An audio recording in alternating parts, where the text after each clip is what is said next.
Nigeria, au moins 13 morts lors des manifestations contre la vie chère, selon Amnesty International.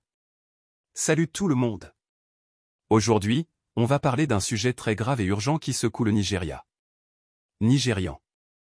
Hier, des manifestations contre les difficultés économiques ont dégénéré, causant la mort d'au moins 13 personnes, selon Amnesty International. L'ONG accuse les forces de l'ordre d'avoir tué des manifestants pacifiques qui dénonçaient la grande pauvreté. Aujourd'hui encore, les mobilisations continuent sous haute sécurité. Au moins 5 États ont été placés sous couvre-feu, et à Abuja, la capitale, les forces de l'ordre ont tiré des gaz lacrymogènes sur un petit groupe de manifestants. Le Nigeria, le pays le plus peuplé d'Afrique, traverse une grave crise économique suite aux réformes du président Bola Ahmed Tinubu, au pouvoir depuis mai 2023.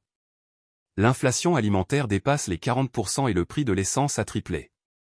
Les manifestants, regroupés sous le hashtag #NBadGovernance Nigeria, demandent l'annulation de certaines réformes, comme la suspension de la subvention au carburant, et veulent mettre fin à la souffrance et à la faim. D'après Amnesty, des violences ont éclaté hier dans plusieurs villes, 6 personnes tuées à Sulja, 4 à Maiduguri, et 3 à Kaduna. Amnesty affirme que les forces de sécurité ont utilisé des tactiques meurtrières contre des manifestants pacifiques. Les autorités rejettent ces accusations. Pourtant, la situation reste tendue avec un couvre-feu imposé dans plusieurs États. À Lagos, des manifestants ont scandé Tinubu olé, signifiant Tinubu voleur en Yoruba.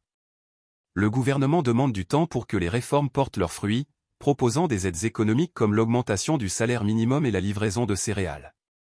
Ce n'est pas la première fois que le Nigeria est confronté à des manifestations violentes.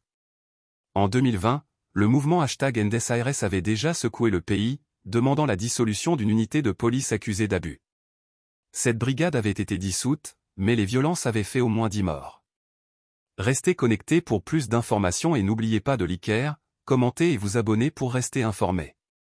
À bientôt.